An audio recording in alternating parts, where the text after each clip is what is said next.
ఆడే ఫంక్షన్ పెట్టుకున్నాక మూడో రోజు మా ఇంటికి మా అబ్బాయిని అడిగి ఆ వంగ మేనేజర్ గారు ఆయన మా ఇంటి నెంబరు మా ఇంటి అన్నీ మొత్తం మా ఏమున్నాయో అన్నీ ఇప్పించుకున్నాడు.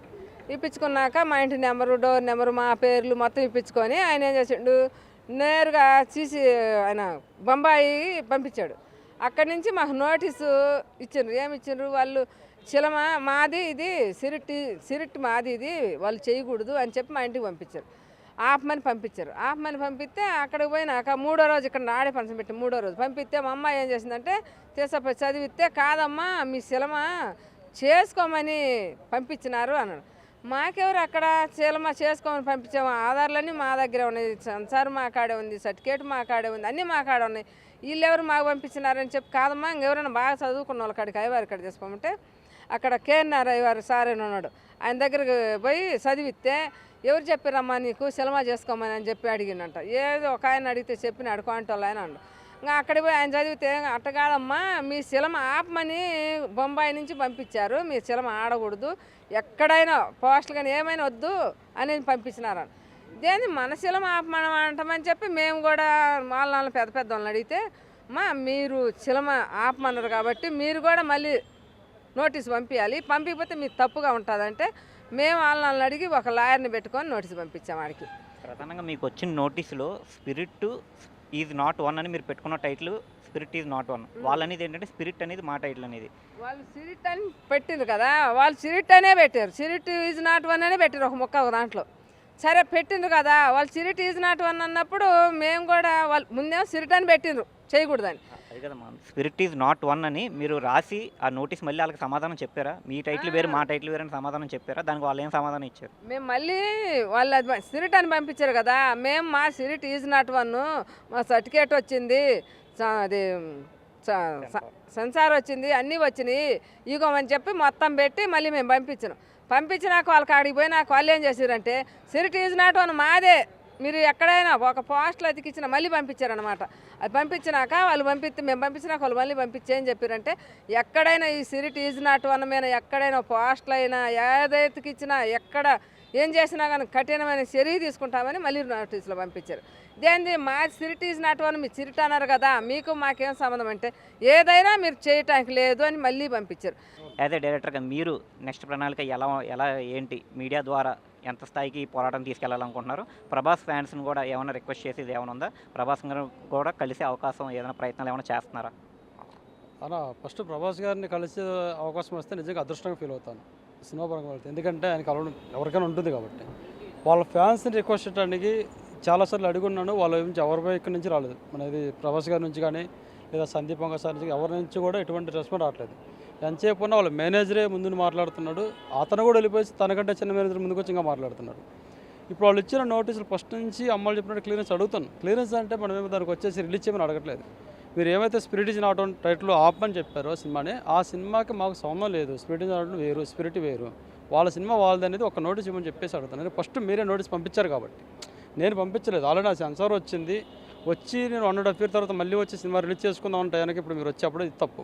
మీరు ఒకవేళ ఫస్ట్లోనే రిలీజ్ ఎప్పుడైతే మేము పెట్టుకొని ఎప్పుడైతే సెన్సార్ వచ్చింది ప్రెస్ మీట్ పెట్టాం అప్పుడే చెప్పుకున్నా సరే కొంచెం బ్యాక్ వెళ్ళే అవకాశం ఉండేది. ఇప్పుడు మొత్తం ముందుకు వచ్చేసి రిలీజ్కి వచ్చిన తర్వాత ఈరోజు చెప్తే మాకు కష్టమే పని కాబట్టి నిన్నటి వరకు అడిగానన్న నాకు క్లియరెన్స్ ఇవ్వండి అని. ఈరోజు ఏంటంటే ఇంకా క్లియరెన్స్ వద్దు, వాళ్ళు రారు, నాకు అర్థమవుతుంది. వాళ్ళు ఏంటంటే నిజంగానే కావాలని చేస్తున్నారు. అది సందీప్ వంగారెడ్డి సార్కి వీళ్ళకి నాది క్లియర్ చేయడం పెద్ద విషయం కాదు. నేను వాళ్ళు ఏమి డబ్బులు డిమాండ్ చేస్తే మీరు అన్నట్టు అరే పెట్టింది ఇంత అడుగుతున్నాడు దానికోసం ఆలోచించవచ్చు. నేనేమీ అడగట్లేదు కదా. మీరు నాకు ఏదైనా ఉంటే ఒక క్లియరెన్స్ ఇవ్వనంటే దానికి ఇబ్బంది పడుతున్నారు కాబట్టి వీళ్ళు ఖచ్చితంగా రారని నాకు పక్క నమ్మకం వచ్చింది. ఇప్పుడు మా లాయర్ గారు ఏమైతే సూచన చేశారో దాని మేరకు ముందుకెళ్ళాలని మేము రెడీగా ఉన్నాం సార్. సెన్సార్ సర్టిఫికేట్ వచ్చింది, ఛాంబర్ సర్టిఫికేట్లు ఎన్ని తీసుకున్నాం, మనకు సినిమాకి అయితే ఏదైతే రిలీజ్ చేసుకోవాలో అవి మొత్తం మాకు తీసుకున్నాను. అందువల్ల మేము మా డేటులు సహా మొత్తం మాకున్న ప్రూఫ్లు పంపించాం ఆయనకి. అక్కడ వాళ్ళు కూర్చొని మాట్లాడాలి, ఏంటంటే అయ్యా మీకంటే మాదే ముందుందా లేకపోతే మాకంటే మీదే ముందుందని తేల్చుకోవాలి. తేల్చుకోకుండా కూడా మళ్ళీ మనకి ఆఫర్లు పెడుతున్నారు, మీరు రిలీజ్ చేయాలంటే మేము కొన్ని షరతులు పెడతాం, దానికి ఆమోదించి మేము పంపించిన నోటీస్ మీద మీరు ఒప్పుకొని మాకు నోటీస్ రిటర్న్ ఇస్తే రిలీజ్ చేసుకుని వస్తాం, లేకపోతే చేసుకొని ఇవ్వడం లేదని నిన్న కూడా ఒక నోటీస్ పంపించారు. అంటే వాళ్ళు 10 ఏళ్ళు 5 ఏళ్ళు వేసుకోండి, పబ్లిసిటీ చేయొద్దు, తర్వాత ఓటీటీకి పెట్టుకోవద్దు, తర్వాత పోస్టులు కరిపియద్దు, మీరు ఏం చేయకుండా ఆళ్ళు వేసుకొని రిలీజ్ చేసుకోమని అన్నారు. అయితే మేము ముందు వాళ్ళు పంపించిన నోటీస్ మీద సంతకం మేము మా భార్య నా కొడుకు సంతకం చేసి వాళ్ళకి ఆ నోటీస్ రిటర్న్ పోయినాక మళ్ళీ ఇస్తారంట. ఇప్పుడు ఇవ్వది అది కూడా ఇప్పుడు ఇవ్వలా. ఏ మోడల్ చేస్తే మళ్ళీ వాళ్ళు ఏం పెట్టి ఇస్తారని చెప్పి మాకు అర్థం కాక ఆగిను. అయితే ఇవన్నీ వీళ్ళందరినీ పెద్ద వాళ్ళందరినీ కలిసిను, వాళ్ళందరూ కూడా సలహా ఇచ్చారు, సపోర్ట్ చెప్పి చేసిండ్రు. ఎన్ని చేసినా వాళ్ళు ఏమంటారంటే సినిమా మాది అన్నదానికి నీకు గుర్తేంది?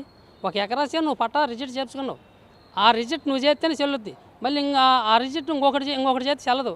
అది నేను చేయించుకున్నప్పుడు నువ్వు అడ్డం తిరగడానికి నీకు ప్రూఫ్ ఏంది చెప్పమని మాట్లాడమని రావడం లేదు. కాబట్టి ఇన్ని చెప్పిన వాళ్ళు వినలా. మేము ఇప్పుడు ఏం చేయదలుచుకున్నామంటే ఆయన కాడికి అయింది, పోయిన కాడికి పోయింది. ఇప్పుడు మీకు ఏం చెప్పినా మీకు అర్థం కావటం లేదు, అర్థమవుతుందో కాలేదో మాకు సొందనీయటం లేదు. ప్రభాస్ గారిని అడిగాను, మన మేనేజర్ గారిని అడిగాను, వాళ్ళ నిర్మాత గారిని అడిగాను. 3 నెలల నుంచి అందరికి అడుగుతాను, వాళ్ళు ఏమీ సమాధానం మాకు రాలేదు. వాళ్ళు పెట్టిన కండిషన్లు మేము ఒప్పుకుంటేనే మనం రిలీజ్ చేసుకుని ఎత్తారంట. అది వాళ్ళది కరెక్ట్ కాదు. అందుకని ఇక్కడ ఎవరు వినరు. మేము కోర్టు కేసి నోటీసులు మేము కూడా కోర్టు కేసి అక్కడ తేల్చుకుందాం. మీదైతే మీరు వేసుకోరు, మాదైతే మేము వేసుకుంటాం. మాది కాదంటే మేము ఎవరికి వదిలిపెట్టి ఇంటికి వెళ్ళిపోతాం. మీదన్నట్టుగానైతే మాత్రం ఇంటికి వెళ్ళిపోతాం. మాదన్నట్టుగానే పక్క తప్పుకోకపోతే మరి ఆ కోర్టు ఏం నిర్ణయం చేస్తుందో దాన్ని బట్టి మేము ఫాలో అవుదామని చూస్తాను. నేను ఈ స్పిరిట్ ఈజ్ నాట్ వన్ సినిమాకి మేనేజర్కి పనిచేశాను. ఈ సినిమా రైతులు అనేవాళ్ళు దేశానికి అన్నం పెట్టి రైతులు చాలా కష్టపడి రైతు ఒక సినిమా తీయాలంటే ఈ రోజుల్లో చాలా కష్టమైన పని. అలాంటిది ఈ రోజుల్లో వీళ్ళు ముందుకొచ్చి సినిమా తీశారంటే ప్రతి ఒక్కళ్ళు ఈ సినిమాకి సపోర్ట్ చేయాలి. అలాంటిది టీ సిరీస్ నుంచి నోటీసులు పంపించి ఈ సినిమాని ఇబ్బంది పెట్టడం అనేది కరెక్ట్ కాదు. వాళ్ళకు కూడా తెలుసు. ప్రభాస్ గారు కానీ సందీప్ వంగ గారు కానీ దయచేసి ఈ సినిమాకి ఏ ఇబ్బంది కలగకుండా ఏ నోటీసులు ఇవ్వకుండా ఈ సినిమాని రిలీజ్ చేయవలసిందిగా మేము కోరుకుంటున్నాం. వాళ్ళు నోటీసులు ఏమేమి పంపించారంటే ఈ సినిమాని ఏ కన్నడ లాంగ్వేజ్లో కానీ ఏ ఇతర లాంగ్వేజ్లో కూడా రిలీజ్ చేయకూడదు, ఓటీటీలో రిలీజ్ చేయకూడదు, అలాగని యూట్యూబ్లో కూడా దేంట్లోనూ కూడా రిలీజ్ చేయకుండా 2-3 థియేటర్లో మీరు రిలీజ్ చేసుకుంటే సరిపెట్టుకోండి. అంటే వీళ్ళకి కోట్లు పెట్టి సినిమా తీసి 2-3 థియేటర్లో రిలీజ్ చేస్తే ఏమొస్తుంది చెప్పండి? వీళ్ళు ఓటీటీకి అమ్ముకుంటే ఏమైనా డబ్బులు వస్తాయి. ఎంతో కష్టపడి చేశారు కదా, కంపల్సరీగా వీళ్ళకి కంపల్సరీ సపోర్ట్ ఉండాలి. మనం అందరూ సపోర్ట్ చేసి వీళ్ళకి మనం ఒక తీసుకురావాలని కోరుకుంటున్నాం. ఈ ఫస్ట్ రిజిస్టర్ చేయించుకున్నది వీళ్ళు 2 నెలల తర్వాత వాళ్ళు చేయించుకున్నారు. కానీ వాళ్ళు డబ్బు ఉన్నదని అహంకారమో ఏంటో తెలియదు. కానీ ఫస్ట్ టైటిల్ రిజిస్ట్రేషన్ ఉన్నవాడిదే హక్కు. ఎవరికైనా సరే ఏ భూమికైనా దేనికైనా సరే రిజిస్ట్రేషన్ అయినోడికి హక్కు. తర్వాత రిజిస్ట్రేషన్ చేసుకుంటే వీళ్ళకి నోటీస్ ఇవ్వటం అనేది కరెక్ట్ కాదు. అది ఫిలిం సాంబార్ పెద్దలు వీళ్ళందరూ కూర్చుని మాట్లాడి దీనికి న్యాయం చేయాలని కోరుకుంటున్నాం. ఇప్పుడు ఇంకా న్యాయ పోరాటం ఇంకా మీరు బిగించలేదు కాబట్టి ఒకసారి వాళ్ళు కూర్చుని మాట్లాడే అవకాశం ఇస్తే వెళ్ళి మాట్లాడే ఉద్దేశం ఏమైనా ఉందా? ఒకసారి మీడియా ముఖంగా చెప్పండి. వస్తే కంపల్సరీ కూర్చుని మాట్లాడతామండి. వాళ్ళు వచ్చి ఒకసారి ఫిలిం సాంబార్కి కానీ ఎక్కడైనా ఒకసారి వచ్చి మాట్లాడితే మనం కూర్చుని మాట్లాడటానికి సిద్ధంగా ఉన్నాం. ఈ ఇష్యూ చేయటానికి లేదు, అందరితో కూర్చుని మాట్లాడటానికి సిద్ధంగా ఉన్నాం. ఫైనల్గా మీకు కావాల్సింది ఏంటి? ఒక థియేటర్ రిలీజ్తో మాత్రమే కాకుండా ఓటీటీ రిలీజ్ కూడా కావాలని కోరుకుంటున్నారా? అది ఎన్ని భాషల్లో ఏంటి అది క్లారిటీగా చెప్పండి. అది అన్ని భాషల్లోనూ మేము మా ఉన్న స్తోమతను బట్టి అన్ని భాషల్లోనూ రిలీజ్ చేసుకోవాలనుకుంటున్నామండి. అదే మన స్తోమతను బట్టి ఈ కన్నడంలో రిలీజ్ చేసుకోవచ్చు, తమిళంలో రిలీజ్ చేసుకోవచ్చు.